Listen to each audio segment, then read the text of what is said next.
우리들의 이름이 불려지기를 정말 소원하고 바라보고 살아가는 저희들이 되기를 소원합니다. 우리 조선시대에 큰 외침이 두 번 있었습니다. 임진왜란과 병자호란이죠. 임진왜란의 가장 중요한 인물이 누구죠? 이순신 장군이죠. 오늘 설교 제목을 그래서 여러 제목으로 이제 잡아봤습니다. 제목이 뭐죠? 필사즉생, 필생즉사라고 하는 제목입니다. 이게 이순신 장군이 명량에서 전쟁을 하기 전에 이렇게 좀 했던 이제 이야기입니다. 이순신 장군 하면 떠오르는 배우가 있으신가요? 누가 떠오르시는가요? 최민식인가요? 김명민인가요? 네, 저는 김명민이 떠오르고 김명민이 연기했던 이제 이순신이 정말 재밌게 봤어요 그때. 그래서 명량도 물론 봤는데, 그래도 저는 김명민 쪽이 더 좋아요. 더 좋은데 이제 여러 가지 이제 이 내용들이 있죠. 이순신 장군에 대한 얘기들. 그 중에 이제 명량대첩 같은 경우는 이제 이순신 장군이 누명을 쓰게 되고 이제 매를 맞고 고초를 겪잖아요. 그래서 백의종군하면서 돌아오게 돼서 이제 다시 이제 삼도수군 저희토사인가요? 그것을 이제 갖고 이제 전쟁을 하는 되돌아와서 한 첫 번째 전쟁이 바로 명량입니다. 근데 그 전에 이제 원균이 칠천량 전투에서 다 말아먹잖아요. 그러니까 남아있는 군선도 없고 병력도 없습니다. 12척, 13척 얘기를 하던데 그것을 가지고 사실은 일본 왜군과 싸운다라는 것은 불가능한 일입니다. 그러니까 선조도 수군을 포기해라. 그리고 육군이었던 권율에게 가라라고 하는 명령을 내립니다. 이때 이순신은 그 명령을 듣지 않죠. 상소를 올립니다. 싸울 것을 다짐하고, 그래서 얘기 나오는 것이 신에게는 12척의 배, 그게 거기서 나오는 거잖아요. 그러면서 이제 전쟁을 해요. 근데 이순신 장군은 23전 23승이라고 하는 불패의 기록을 가지고 있는 위대한 장군입니다. 어떻게 하면 이순신 장군이 이렇게 매번 승리만 했을까요? 학자들이 얘기하는 것은 이거예요. 항상 이길 수 있는 전투만 했다라는 겁니다. 그러니까 이 얘기는 비겁하게 싸우고 그런 얘기가 아니라 이길 수 있는 상황들을 만들어 놓고 그렇게 그런 모든 요건들 전략적으로 준비한 다음에 싸우게 되고 쉽게 경거망동하게 이렇게 승전을 하기 위해서 이렇게 하지 않았다라는 거예요. 철저하게 준비하는 가운데 확신에 들게 할 때만 전쟁을 했다라는 거예요. 그래서 모든 전투에서 승리해야죠. 근데 명량에서의 전투는 사실은 도박과도 같은 전쟁이었다라고 이야기를 합니다. 왜냐하면 수군이 병력이 사실은 없잖아요. 배도 다 이제 침몰하고 없어진 상황이고, 그럼에도 불구하고 왜 이렇게 명량에서 싸우려고 결정을 했을까요?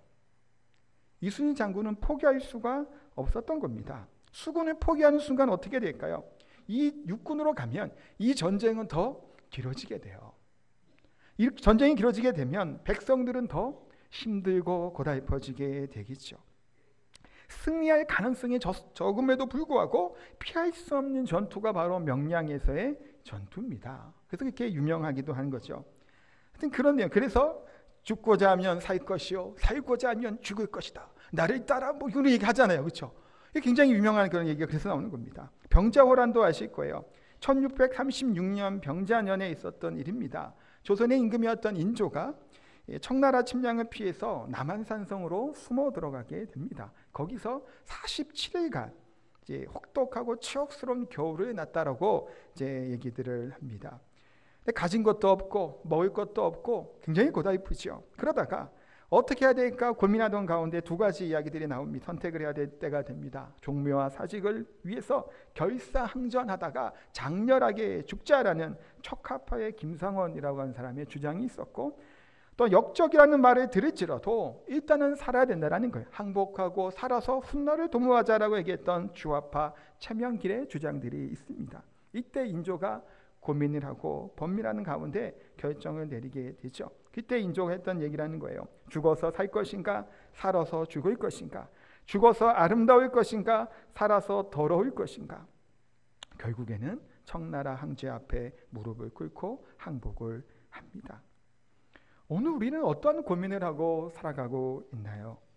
어찌 보면 383년 전에 있었던 이 병자호란의 그런 고민들, 우리의 인생 가운데 바른 길로 가야 되는 이 상황 가운데 대의명분을 따르고 그것을 갈 것인가, 아니면 그냥 승산이 없으니 실리를 택할 것인가 라는 선택 가운데 우리가 처할 때가 많다라는 겁니다.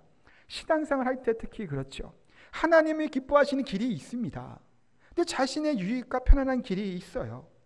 그러면 우리는 이 두 선택 가운데 어디를 선택해 나가게 될까요?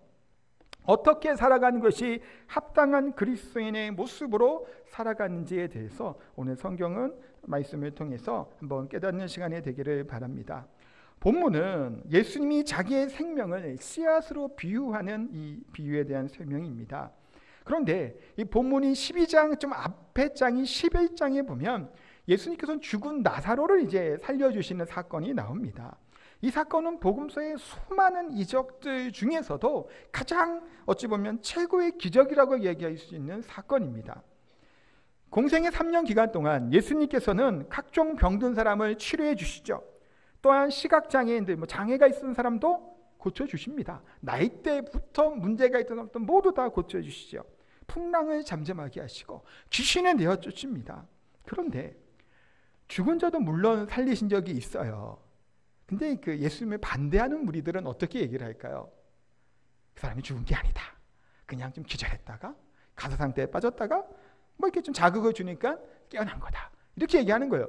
죽은 사람이 살아나는 것은 불가능한 일이잖아요. 그러니까 그렇게들 얘기한 거예요. 근데 나사로 사건은 어떤가요? 죽은 지 며칠 만일까요? 4일 만이에요. 시체가 썩어서 냄새까지 난다고 성경은 기록하고 있죠. 또한 장례식에 수많은 사람들이 와서 이 조문객들이 지켜보는 가운데 나사로야 나오라, 나사로야 나오라 문을 열어주고 콩콩콩 뛰면서 나사로가 나오는 정말 기적과도 같은 정말 놀라운 이적들을 예수님이 보여주시죠. 그 얘기는 뭘까요?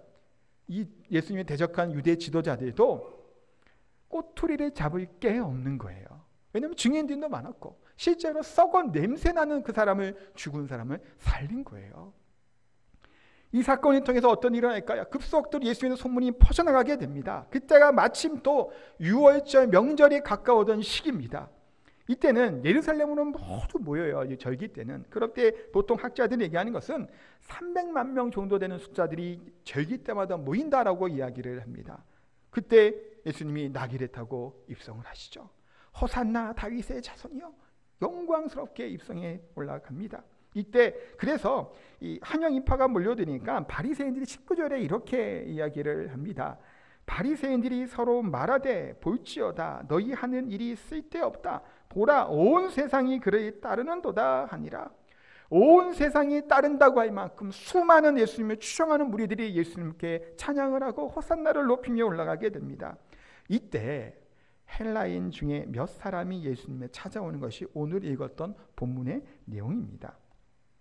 먼저 빌립에게 가서 이야기를 하죠. 예수님을 만나보고 싶습니다. 이야기를 해요. 왜 빌립에게 왔을까요?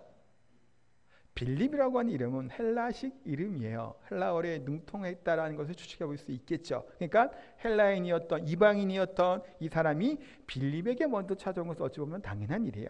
빌립이 안드레에게 얘기를 하고 안드레와 빌립이 같이 예수님께 이와 같은 얘기를 간청합니다. 만나고 싶어하는 분이 있습니다 라고 이야기를 합니다. 이때 예수님께서 오늘 23절 말씀부터 시작하는 말씀을 시작하시죠. 어찌 보면 지금까지 공생의 사역을 정리하고 마무리하면서 본 자신이 가야 될 그 길에 대해서 제자들에게 알려줍니다. 23절 말씀을 같이 한번 읽도록 하겠습니다. 예수께서 대답하여 이르시되 인자가 영광을 얻을 때가 왔노라. 인자가 영광을 얻을 때가 왔다라고 이야기를 합니다. 이때 예수님의 제자들은 어떤 생각을 했을까요? 야, 그동안 우리가 3년 동안 예수님을 쫓아다니면서 애쓰고 수고하고 또 때로는 조롱도 받고 미움도 받고 했는데 드디어 예수님이 영광을 받으시는구나. 드디어 우리 예수님이 왕좌에 올라가셔서 이 영광을 선포하시겠구나. 헤롯을 잡아 무릎 꿇히시고 로마를 몰아낸 다음에 이 다윗의 왕국을 재건하시겠구나라고는 깊은 뜻을 품고 사실 들었을 거 아니에요. 사실 이렇게 얘기했을 때 영광 오를 때가 왔다라고 하니까 드디어 메시아의 그 도래하고자 하는 영원한 왕 되신 주님으로 등극하시겠구나. 이때 좌우편에 내가 서겠다. 그런 기대감을 했을 겁니다. 가슴 벅찼을 거예요. 예수님이 이런 얘기를 통해서 영광 오를 때가 왔다고 하니까. 그런데 이 영광을 얻을 때가 왔다고 한 이 영광이 제자들의 기대와는 전혀 다르게 24절, 25절 말씀하고 있습니다. 우리 한 번 더 24, 25절을 읽도록 하겠습니다. 내가 진실로 진실로 너희에게 이르노니 한 알의 밀이 땅에 떨어져 죽지 아니하면 한 알 그대로 있고 죽으면 많은 열매를 맺느니라. 자기의 생명을 사랑하는 자는 잃어버릴 것이요 이 세상에서 자기의 생명을 미워하는 자는 영생하도록 보전하리라. 아멘. 예수님께서는 무엇을 얘기하나요? 영광이라고 하는 영광에 대해서, 진정한 영광이 무엇인지에 대해서 설명하고 있습니다. 이 영광이 너희들이 요구하는 영광, 그것과 내가 얘기하는 영광이 뭐라는 거예요? 다르다라는 겁니다. 세상의 영광과 하나님의 영광, 이 본질적인 의미가 다른 것에 대해서 말씀하고 있죠. 인간이 경험하고 싶어하는 가장 영화로운 상태, 그것을 영광이라고도 이야기를 합니다. 그래서 모든 사람들은 영광스러움을 원하고 그것을 추구하며 산다라고들 이야기를 해요. 상 중에 가장 영광스러운 상이 뭘까요? 노벨상 아닌가요, 보통? 그 제일 유명한 상이죠. 노벨상도 있겠고요. 운동하는 사람들, 어제 이제 축구를 했습니다. 새벽에 우리 아들내미가 1시에 깨워달라고 했는데 깨워줬는데 조금 깨우고 말았어요. 그랬더니 아침에 펑펑 울었어요. 새벽기도 갔다 왔더니 애가 막 엉엉 울고 있는 거예요. 아빠 말은 다시는 안 듣겠다 그랬대요. 제가 일단 자고 1시에 일어나서 보고 또 자라 그래서 좀 재웠거든요. 또 집에 이제 한 10시쯤 넘어서 들어가서 이제 다들 이제 자니까 재웠는데 네, 못 봤다고. 그 보려고 그냥 지난주부터 얘기했던 결승인데 못 봤어요. 하여튼 그러면 그 대표팀이죠. 청소년 대표를 해야 될까요? 이제 젊은 이제 친구들인데 그 친구들이 영광을 받으려는 것은 뭐였을까요? 1등에서 우승을 하는 거였겠죠. 물론 안타깝게 준우승을 했겠으나 그리고 사실은 남보다 더 나은 것을 갖고자 하는 것이 영광이라는 거예요. 그래서 올림픽에 출전하는 선수들은 뭘 목에 걸려고 하죠? 동메달인가요? 은메달인가요? 금메달이잖아요. 이것을 얻고 싶어 합니다. 이 얘기는 뭐냐면 영광스럽다라고 하는 것을 보통 생각할 때는 다른 사람이 안 가진 것, 못 가진 것을 우리가 갖기를 사실은 원한다라는 겁니다. 그러면서 예수님께서는 예수님에서 얘기하는 영광과 성도들이 받아야 될 영광, 하늘나라의 영광하고 그것이 무엇인지에 대해서 좀 설명하고 있는 거예요. 다른 사람이 얻지 못하는 영화롭고 대단히 높은 자리에 오르는 것이 아니라 예수님은 죽음을 통해서 이루어질 영광에 대해서 말씀하고 있습니다. 그러니까 예수님께서 말씀하시는 영광은 이 세상의 방법, 그것과는 다르다라는 거예요. 세상의 방법은 지금 이들이 기대하는 거예요. 호산나 다윗의 자손이요. 입성하면 뭐 해야 될까요? 정결한 다음에 여기에서 왕위에 오르셔야 되잖아요. 하늘에 천군 천사를 내려오게 하셔서 싹 그냥 쓸어버리고 로마 군인들을, 그래서 메시아 왕국이 세워지고 왕으로서 이렇게 올라서는 것이 이들이 생각했던 그 영광이에요. 근데 예수님은 뭐라고 얘기하시는 건가요? 그것과는 다르다라는 거예요. 죽어야 된다라는 거예요. 죽지 아니하면 그대로 있거니와 죽어서 썩어버리면 열매를 맺는다라는 겁니다. 세상의 모든 이치도 사실은 이와 같다라는 사실을 또 한번 기억했으면 좋겠어요. 김치의 법칙이라고 하는 내용의 글이 있습니다. 그냥 재밌는 글이에요.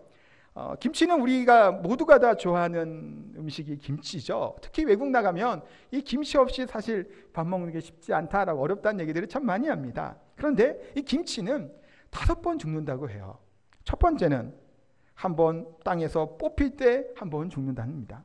두 번째는 칼로 배추를 이렇게 쏙쏙 자르죠. 한 2번 정도 자르는 그때 또 2번째 죽고, 세 번째는 소금에 푹 잠겨지게 될 때 3번째 죽고, 4번째는 이제 매운 고추와 뭐 젓갈, 마늘, 양념들로 막 버무리게 되죠. 그때 4번째 죽는다고 합니다. 마지막은 또 언제 죽을까요? 그렇죠. 우리 입속에 들어와서 아삭아삭 씹힐 때 진짜 죽어요. 완전히 이제 그냥 없어지죠. 이럴 때 그런데 뭘까요? 이 배추가 또 이제 이 유산균 덩어리라고도 하죠. 잘 익은 김치. 이것이 우리 몸속에 들어와 우리를 살리는 놀라운 것이 있다는 것이 김치의 법칙이라고 합니다. 근데 이것이 김치만 그렇지가 않죠. 때로는 썩어가는 것이, 죽어가는 것이, 유익하는 것이 나올 때가 있어요. 유산균 같은 것도 대부분 그렇죠. 젓갈류도 그렇고 우리가 먹는 유산균들도 사실 어찌 보면 좀 상한 것 같은데, 썩은 것 같은데 이것이 새로운 생명, 더 유익한 것이 나온다는 사실을 알게 됩니다. 그러면 우리가 가정에서의 삶도 어떨까요? 행복이라고 하는 것을 추구하며 살아가고 있는데 행복하기 위해서는 부부가 서로 어떻게 해야 될까요? 서로 죽어야 되는 거예요. 남편이 자기 입맛대로 자기 원하는 대로 아내를 마음대로 이렇게 하려고 하면 뭐 가만히 있겠어요? 아내라고? 안 그러겠죠. 갈등과 싸움이 일어나게 됩니다. 아내들도 뒤에서 남편을 계속 조정만 하려고 한다면 분쟁이 일어나고 어려움을 겪게 됩니다. 자신의 감정과 뜻을 죽이면 행복을 우리가 얻을 수 있겠죠. 물론 쉽지는 않아요. 부부싸움을 괜히 하나요? 네, 그것이 이게 항상 이렇게 올라오니까 싸우고 다투고 힘들죠. 근데 이게 부부관계만이 아니라는 거예요. 자식과 부모의 관계도 마찬가지라는 겁니다. 부모도 자식에게 그와 같이 내 자신의 욕심과 내가 하고 싶은 것들을 자녀에게 강요하고 뭔가 시키려고 할 때 그 가운데 사실 어려움과 갈등들이 일어나게 되는 것을 보게 됩니다. 반대로 자녀들도 부모의 말에 순종하며 들을 수 있는 길을 열어야 되는데 무슨 이야기만 해도 반발심을 갖는 경우가 참 많아요. 왜 그럴까요? 이게 고민이죠, 사실은. 저도 우리 아이들을 키우는 입장에서 고민이에요. 어떻게 이 자녀와 부모와 자녀들의 관계가 애들이 자라나면서부터 사실 사춘기 들어가고 그러면 부모랑 말도 안 한다 그러잖아요. 그러면 안 되잖아요. 어려운 일이 있고 문제가 있을 때 같이 이야기를 해야 되는데 왜 그럴까요? 사실 고민되는 부분이기도 해요. 그런데 어떤 면에서 이런 것 같기도 해요. 부모가 자신의 마음을 이해해 주지 못하고 무조건 자꾸 하라고만 시키게 되면 반발심이 생기죠. 왜 자꾸 내 말은 듣지도 않고 마음대로 하려고 하냐고 하는 아이들의 반항이 나옵니다. 그것도 한 이유 중에 하나일 겁니다. 서로가 듣고 소통하며 자녀들을 세워주는 것이 있을 때 이 가정이 또한 행복한 가정이 될 줄 압니다. 직장생활도 이와 같죠. 사회생활도 마찬가지라는 겁니다. 남을 위해 내가 먼저 낮아질 필요가 있는 거예요. 남을 높이고 내가 죽고 남을 기분 좋게 하게 될 때 그래서 인정을 받기도 하고 높임 받기도 하겠죠. 항상 그런데 자기 중심적으로 사는 사람들이 있습니다. 남을 이용해서 자기가 높아지려고 하죠. 결국은 사실은 제대로 살지 못합니다. 어디 가나 트러블이 생길 수밖에 없어요. 이기적인 사람들 있잖아요. 자기 중심적 모든 것이 다 자기 중심으로 하는 사람들이 있어요. 그러면 회사에서나 가정에서나 뭐 교회에서나 마찬가지예요. 우리가 교회 공동체를 이어나갈 때 내 생각과 내 뜻과 내 마음대로 다 하려고 하면 사실은 그 사람과 누가 같이 어울리고 지낼 수 있겠냐라는 거예요. 싸움만 있고 다툼만 있다라는 겁니다. 내 자존심, 그것만 내 자아만 살아 움직이고 그러다 보면 열등감이 또한 일어나게 돼요. 교만함이 살아나게 됩니다. 그러다 보면 서로를 찌르죠. 아픔과 상처를 주게 된다는 거예요. 서로를 낮추게 될 때, 서로를 세워지게 될 때 이와 같은 것들이 온전하게 될 줄은 압니다. 그래서 목회도 마찬가지라고도 선배 목사님들이 그런 얘기를 하세요. 목사도 김치와 같이 죽어야 된다 그래요. 그래야 행복한 목회를 할 수 있다라고들 이야기를 합니다. 변명하거나 또 싶을 때도 변명하지 않고 따지려고 할 때도 따지지 말라라고들 이야기를 하시더라고요.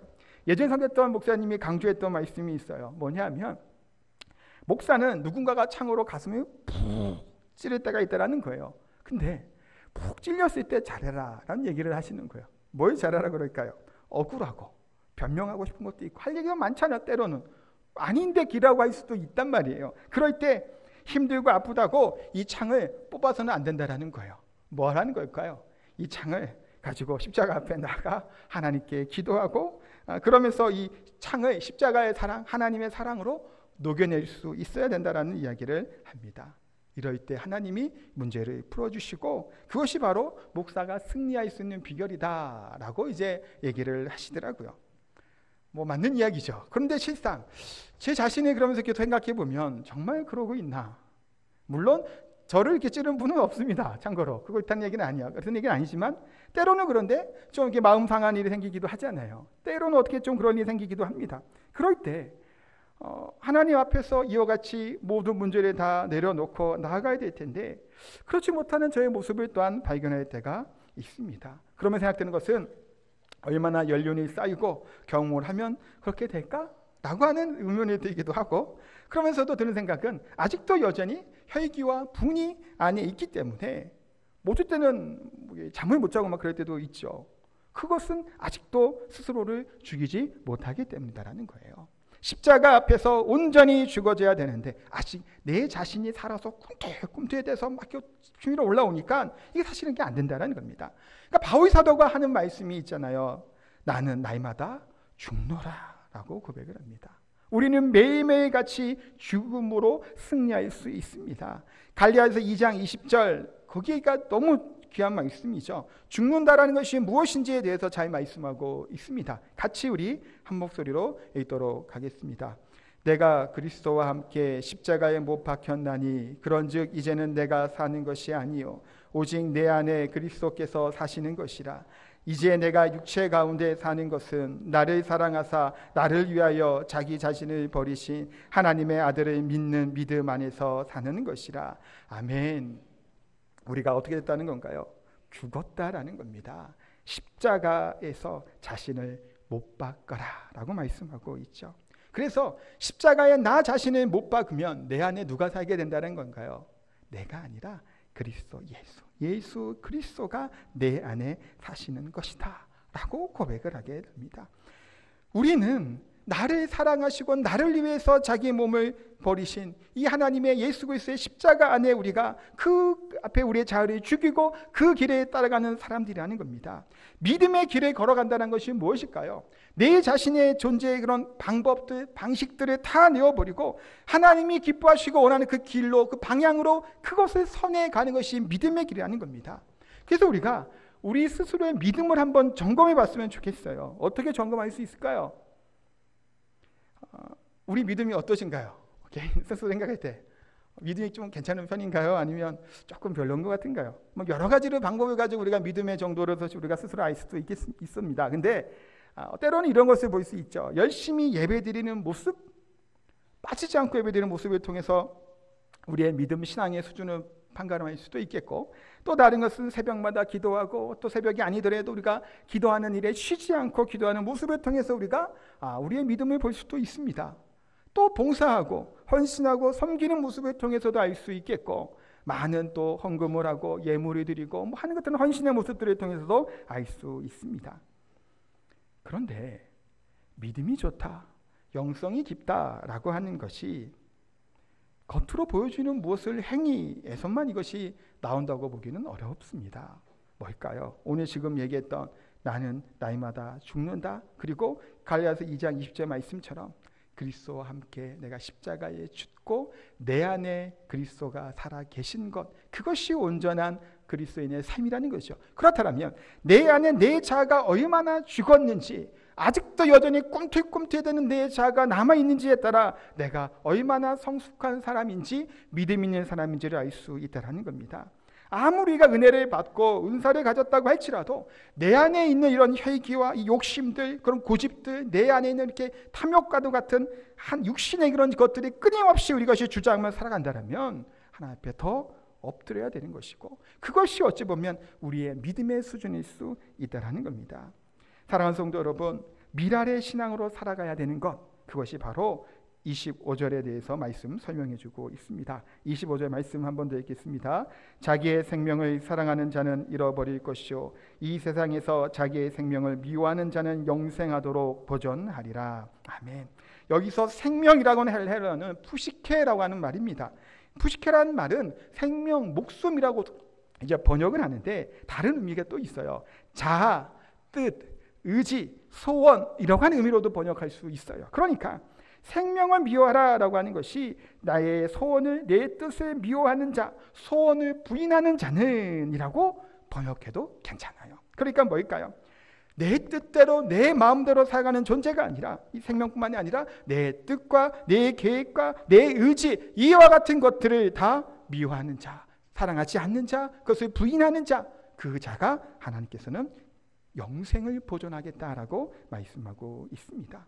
성경에는 자신의 능력을 과신하고 하나님의 은혜를 사실은 온전히 누리며 살지 못했던 사람 중에 한 사람이 등장을 합니다. 누구를 얘기할 거냐면 삼손을 이야기하는 겁니다. 삼손은 당시에 최고의 능력자입니다. 당시의 최고의 능력자뿐만이 아니라 시대적으로 보게 될 때 삼손이라고 하는 사람은 그 누구와 비교할 수 없을 만큼 대단한 하나님의 은혜와 복을 받은 사람이에요. 낯이 내려 태어날 때부터 태어났죠. 뱃속에 있을 때, 태어나기 전부터 천사가 와서 예언하며 했던 사람이에요. 성경에 그런 사람 몇 명이나 있나요? 아브라함이 그랬나요? 다윗이 그랬나요? 아니에요. 사무엘, 삼손, 세례요한 또 있나요?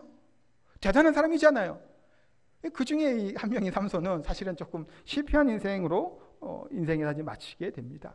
당시에 이 군사적이고 주변이 힘들었던 이 상황 가운데 그 고대 시대에 가장 능력 있는 남자의 최고의 조건이 뭘까요? 힘이죠. 능력이에요. 삼손만한 사람이 어디 있나요? 삼손은 성경에 어떻게 나와 있나요? 완전히 어벤져스예요. 헐크 같잖아요. 그런 사람이 삼손이에요.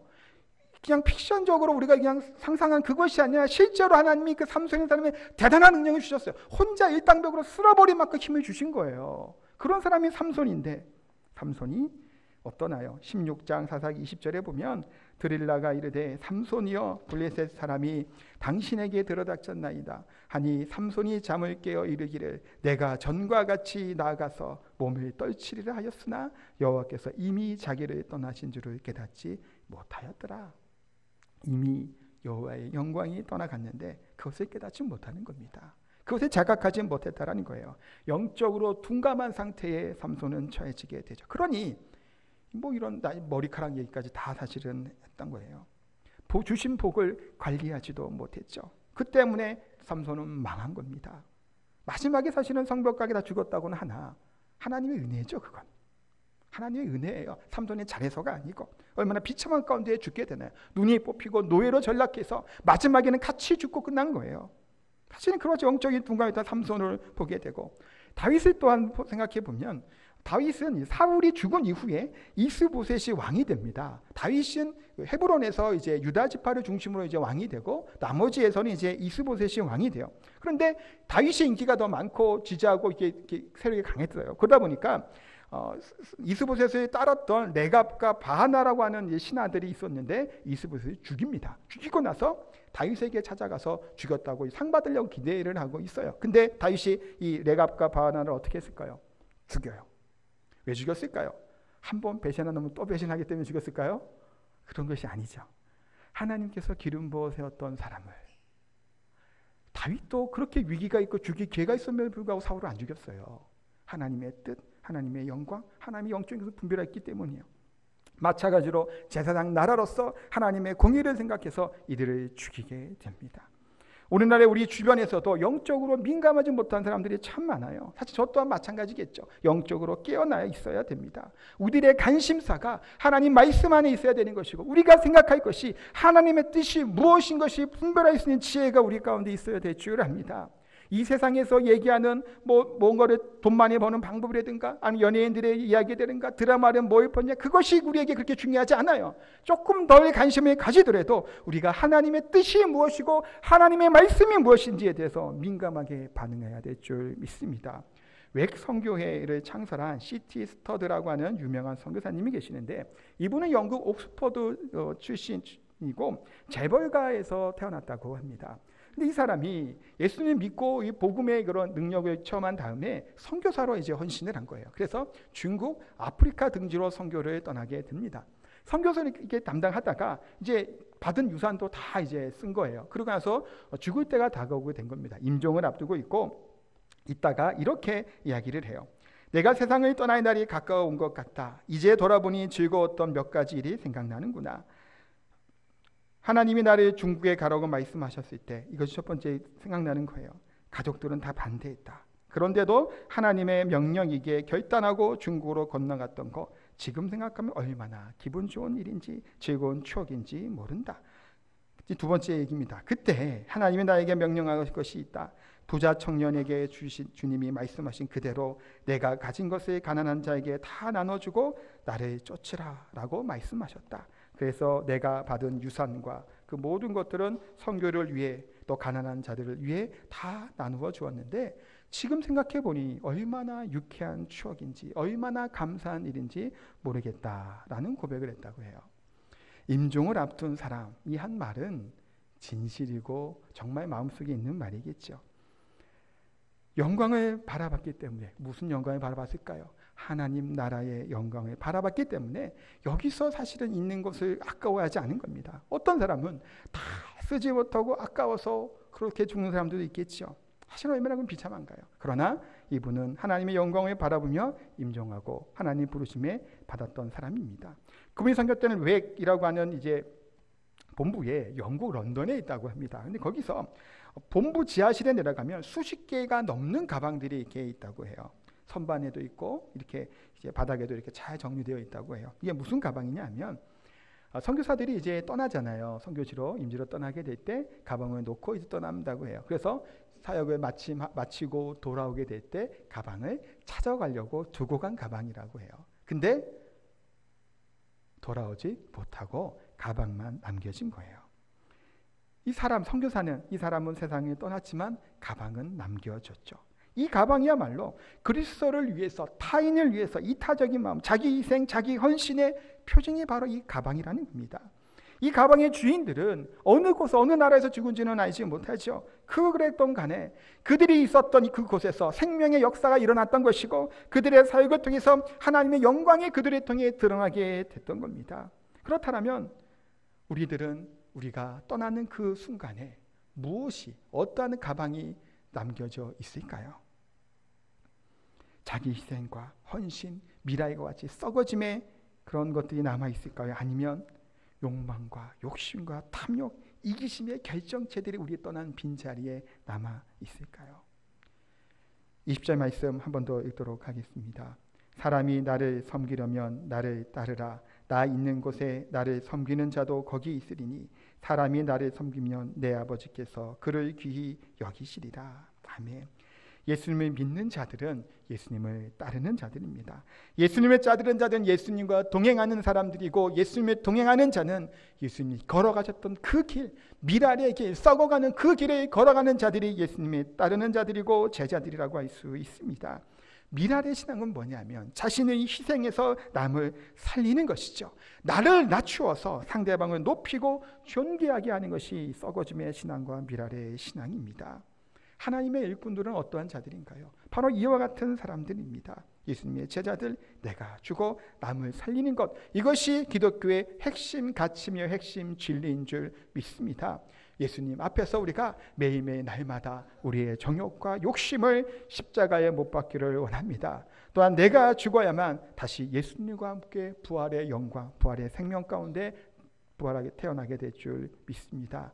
기독교는 죽음으로 말미암아 기억되고, 그렇기 때문에 우리는 생일만 기억할 것이 아니라 실상 우리의 죽는 날을 기억하고 내가 어떻게 죽을 것인가, 그것이 가장 중요하겠죠. 내가 물러났을 때, 우리의 생명이 물러날 때도 마찬가지겠죠. 아니면 우리가 회사에서 나올 때도 마찬가지되고, 교회에서도 또 은퇴하면 물러날 때도 마찬가지. 어느 순간인가 우리가 마무리를 어떻게 하고 또 그 이후에 우리들이 무엇이 남겨져 있는가가 그만큼 중요하다는 겁니다. 그래서 우리가 신앙 앞에서 우리 임진왜란 병자란 처음에 시작했죠.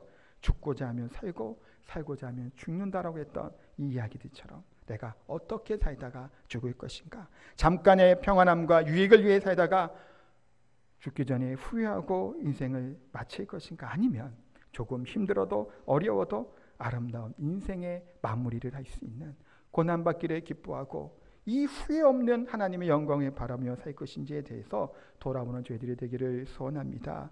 이제 한 해의 반환점을 돌고 있습니다. 6개월이 이제 지나가고 있죠. 이때 다시 한번 하나님 베푸신 은혜를 기억하시고 성령께서, 우리 하나님께서 말씀하시고 있는 말씀이 무엇인지를 우리가 좀 예민하게 반응하시고 나에게 주신 하나님의 사명들 분명히 있습니다. 이 사명을 말미암아 희생과 인내, 이 미랄의 신앙, 예수님 같은 그 길을 따르며 살아가는 저 올 성도 다 되시기를 예수님의 이름으로 축복하고 기도합니다. 우리 기도하도록 하겠습니다. 우리 같이 한 목소리로 기도하도록 할 텐데, 이전 기도 드리실 때 예수님께서 썩어야만 열매를 맺을 수 있다라고 말씀하셨던 것처럼 예수님이 걸어갔던 그 길을 따르며 살아가는 저희들이 되게 달라고 기도했으면 좋겠고, 또 예수님이 걸어갔던 그 길을 향해 나아갈 때 조금 힘들고 어려운 길이라고 할지라도 좁은 문이, 어려운 길이 천국으로 인도하는 문인 줄 압니다. 기쁨으로 감사함으로 나아가는 귀한 그런 열매 맺는 신앙의 삶을 살 수 있는 저희들이 되게 달라고 같이 한번 기도하는 시간 갖도록 합니다. 기도하겠습니다.